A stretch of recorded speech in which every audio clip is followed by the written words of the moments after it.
As you can see, the Jeep is sitting here kind of flexed out, definitely more in the back than the front. I have the sway bar removed from the back, and the front is still connected. It's already broken, so I don't really have any fear for that.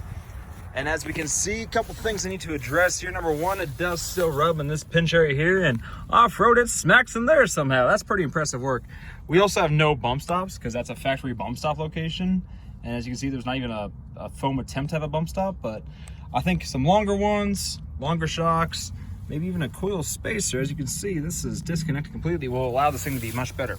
So, taking a word out of, I was on the internet last night looking at Low Range BC. If you haven't checked him out, check him out. He makes some rad videos. He has a Jeep that's like this, but way cleaner. And his is taller too, so I think it may lift a little bit. This is not my max compression on the back, but you can see we are passing over here with like a millimeter, like there's a car length of gap there because it's self-clearance. Up here is pretty okay. I'm gonna reach my hand behind here. Sorry, you have to watch this. Yeah, we got space behind the tire and the wheel well, so this should really be as much as it should compress in all reality. And I bet if I get underneath here, okay, so we got a bit of shock travel still showing, so we'll compress more. And whatever joke was a bump stop is gone, so who cares? But that tire's in the air over here. Like, it's not touching the ground anymore. So, whatever. I think a little bit more lift wouldn't hurt, and some longer shocks make this thing flex like a mofo. In the front, we have our normal rubbing issues. I've thought about some good thoughts. So in XJs, they make a kit from TNT Customs to get rid of this area here, so you can push this axle more forward. So I'm already rubbing the hell out of it there, and this is what I'd call a body mount. Ugh. You can see it's been hit the hell out of, and the Jeep is just kind of forging its own path to get rid of that. But I like to fix that before it did it itself. Let's see. Did that, did go wheeling with it, did pretty good. Nothing broke, AC works like a champ, stayed cool, blah, blah, blah.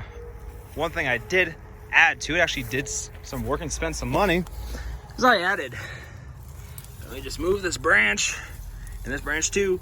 That is Curry steering. We are putting lipstick on a pig, that is for sure. So we got Curry steering. I got a Rubicon Express steering stabilizer attached to it. Been freshly aligned afterwards.